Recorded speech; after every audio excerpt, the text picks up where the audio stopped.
silence relève ce fameux soir où les gens s'amusent et se déguisent, les âmes finissent morcelées, scellées lorsque l'enfance se brise. Horreur, mystère, un vent glacial, je vais trembler jusqu'en Antarctique. Légende urbaine, creepypasta, c'est l'heure du récit fantastique.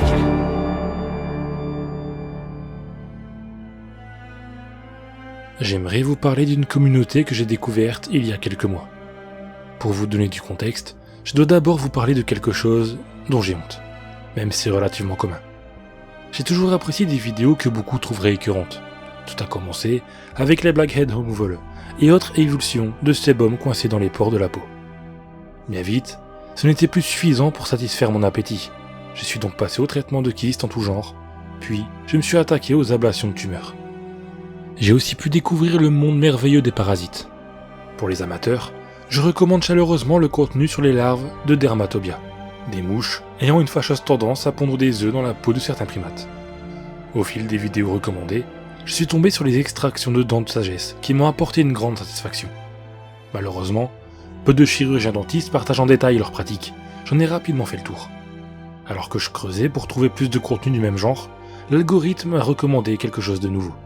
Les yeux de Lisa, partie 1. La miniature montrait un pouce soulevant une paupière afin de dévoiler le globe oculaire.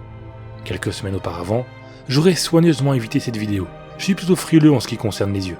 Je n'irai pas jusqu'à qualifier cela de phobie, mais ça met mal à l'aise. Pourtant, j'ai cliqué, avide de nouvelles découvertes, pensant que ça ferait un peu de changement. La vidéo, publiée par la chaîne Mr. Sleepy People, datait du 26 octobre 2011. Au début, on peut voir un couple profondément endormi dans un lit. La chambre n'a pas de fenêtre et les murs me font plutôt penser à une cave. Le caméraman se rapproche doucement, avançant jusqu'à n'être qu'à quelques centimètres du visage de la femme. De sa main libre, il soulève une paupière avec un doigt, rapprochant encore la caméra. D'un autre doigt, il lui touche l'œil, appuyant légèrement dessus. Il répète le même procédé avec l'autre œil, puis soulève les deux paupières en même temps. La femme et son compagnon sont toujours profondément endormis. Le caméraman fait quelques pas en arrière, puis la vidéo s'arrête. Je me suis senti mal à l'aise tout le long. Beaucoup trop de détails me dérangeaient. Jusqu'à présent, dans les vidéos que j'avais pu visionner, les sujets étaient toujours consentants. La plupart étaient d'ailleurs entre les mains de professionnels médicaux dans un lieu stérilisé et adapté à la procédure. Même en l'absence de ces professionnels, un minimum de précautions était prise, comme le port de gants ou au moins le lavage des mains. Ici, rien de tout ça. Juste un homme tripotant les yeux d'une femme inconsciente dans des conditions d'hygiène douteuses. Ne sachant pas comment réagir, j'ai jeté un coup d'œil aux commentaires, tous en anglais. Magnifique, quel âge a-t-elle? Acceptes-tu les commandes de vidéos? J'aimerais voir du feedplay. Très sexy. J'ai une demande de vidéo spécifique, quels sont les tarifs? Je t'ai envoyé un mail. J'ai des vidéos à échanger. Plusieurs femmes, yeux clairs. Répondez à ce commentaire si intéressé. À ma grande surprise, la plupart des commentaires étaient encourageants et le ratio like-dislike était majoritairement positif. Avec mon malaise, ma curiosité grandissait, me poussant à explorer la chaîne. Mr. Sleepy People comptait une quarantaine de vidéos, toutes du même genre. Certaines montraient les mêmes femmes, Lisa était d'ailleurs mentionnée dans 5 titres de vidéos différents. Certains d'entre eux mettaient en évidence d'autres éléments inquiétants. Quelques-unes des filles étaient indiquées comme inconscientes ou encore ivres. Les vidéos avaient été publiées de façon régulière depuis 2011 et la plus récente datait de janvier 2020. Chacune comptait plusieurs milliers de vues et des dizaines de commentaires. J'ai d'abord pensé à un ARG très poussé. Il serait impossible, pour une même personne, de gérer autant de profils différents pour interagir avec les vidéos. Ce devait être le travail d'un groupe. Autre élément difficile à expliquer, le nombre de jeunes femmes différentes sur la chaîne. Où trouvait-il autant de personnes prêtes à se faire manipuler les yeux? J'ai continué à parcourir la chaîne, cherchant des éléments qui pourraient m'aider à comprendre ce à quoi j'avais affaire. 2 vidéos ont suffi à me convaincre que Mr. Sleepy People n'était ni un projet artistique un peu sombre, ni une blague. Il y avait une vidéo, un schéma similaire aux autres vidéos, une femme endormie, un examen des yeux. Vers la fin de la vidéo, la jeune femme referme l'œil qui est maintenu ouvert. La caméra s'éloigne brusquement d'elle, coupant la vidéo. Et une autre. La vidéo est en format portrait, probablement prise avec un téléphone portable. Après l'habituel examen du globe oculaire, Mr. Sleepy People se sert de la caméra frontale pour se filmer, tandis qu'il rapproche son visage de celui de la femme endormie. C'est un homme, on ne voit que la moitié inférieure de son visage. La paupière est soulevée avec délicatesse, puis l'œil est léché avidement. La femme ne réagit pas. Un excellent jeu d'acteur ne suffirait pas à réprimer un réflexe de protection des yeux. Marie, si c'est son vrai prénom, n'était pas consciente, et probablement pas consentante.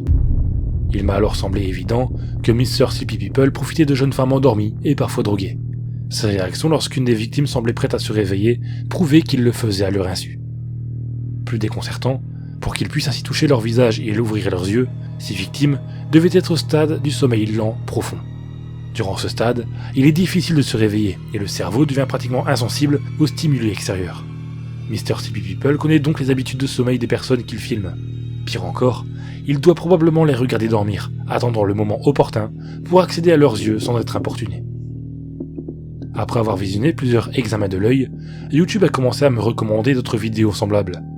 Mr. Sleepy People n'était pas un cas isolé. J'ai rapidement trouvé des dizaines de chaînes proposant du contenu similaire. Des femmes endormies sont filmées à leur insu, leurs bras sont soulevés et relâchés pour montrer la flaccidité de leurs membres. Leurs visages sont touchés, leurs pieds caressés.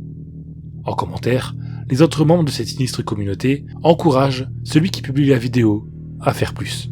Parfois, ils demandent des vidéos spécifiques ou proposent des échanges, laissant leurs adresses e-mail pour être contactés. Les playlists sur certains de ces profils ne sont pas bien rassurantes. La plupart sont concentrées sur un aspect, l'incapacité de la victime, toujours une femme, à consentir.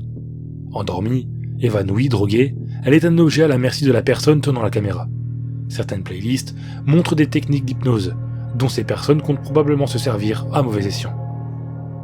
Toute cette communauté est centrée sur le fantasme de la femme dans son état le plus vulnérable, inconsciente et dans l'impossibilité de refuser quoi que ce soit.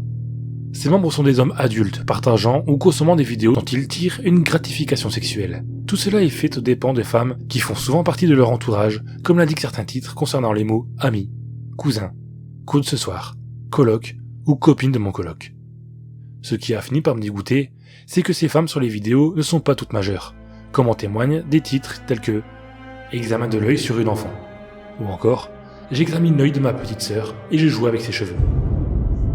Sur les centaines de vidéos des playlists, on peut occasionnellement voir des enfants endormis, traités comme des poupées de chiffon et qualifiés comme les adultes de sexy, attirantes ou encore délicieuses. S'ils sont capables de poster cela sur YouTube, je n'ose pas imaginer ce genre de vidéos que ces hommes se partagent en privé. Le plus triste, c'est qu'il n'y a pas grand chose à faire contre ces personnes. Quand bien même le site trouverait cette communauté et purgerait son contenu, le réseau va au-delà de ce qui est accessible publiquement, et ces vidéos continueraient à être échangées par mail ou grâce au service de messagerie instantanée d'autres réseaux sociaux. J'ai effacé mon historique de recherche YouTube, je prends désormais soin d'éviter les mots-clés ou de cliquer sur les vidéos, y compris celles que je consommais avidement, avant de tomber sur Mr. Sleepy People, qui pourrait me faire retomber sur de telles communautés. Bien que sa découverte m'a forcé à remettre en question mes tendances voyeuristes, sur des personnes consentantes et entre des mains de professionnels médicaux, je tiens à le rappeler, c'est quelque chose de plus concret qui me tient désormais éloigné de cette partie cachée de YouTube.